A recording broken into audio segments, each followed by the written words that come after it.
On se retrouve pour la démo et dans ce tour je vais vous présenter l'assistant du magicien moderne qui est tout simplement une petite ventouse d'apparence tout à fait ordinaire, mais elle ventouse tout et n'importe quoi. Elle est vraiment très spéciale et vous allez voir pourquoi. Regardez bien, si je prends une petite carte comme ceci que je pose sur la table et que je ventouse la carte, elle colle. Ça, vous allez me dire, c'est tout à fait normal.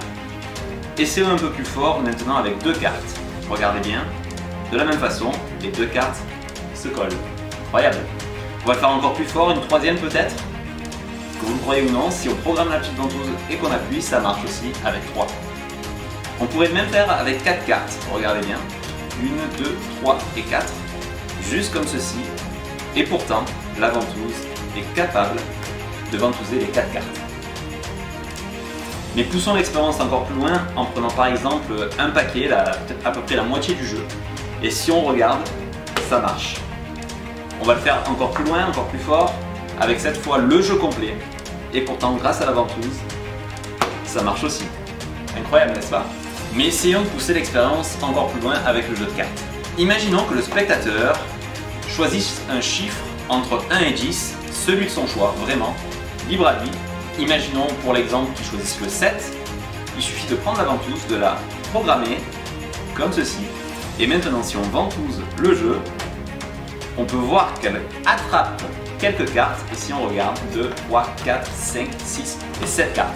Pile poil le nombre de cartes que le spectateur avait cité. Poussons l'expérience encore plus loin.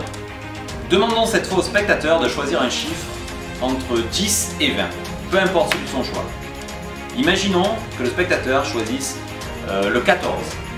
De la même façon, on prend la ventouse, on la programme, et pourtant, si on ventouse le jeu, et qu'on compte le paquet, on a bien 1, 2, 3, 4, 5, 6, 7, 8, 9, 10, 11, 12, 13 et 14. Je vous avais bien dit que cette ventouse était très spéciale. Vous l'avez compris, cette ventouse est vraiment un atout pour le magicien d'aujourd'hui. Je vous propose de pousser l'expérience encore plus loin et de faire choisir une carte à un spectateur. Cette carte va être montrée au spectateur et à la ventouse, juste comme ceci, afin qu'elle en prenne connaissance. Par la suite, cette carte va être replacée vraiment quelque part dans le milieu du jeu, alors vraiment de la manière la plus nette et précise. Et par la suite, vous allez récupérer la ventouse et regardez bien, si vous flashez en effeuillant le jeu à la ventouse, elle a été capable de prendre position de la carte et derrière, si vous coupez le jeu, de retrouver cette dernière. Et ça, moi j'appelle ça un miracle.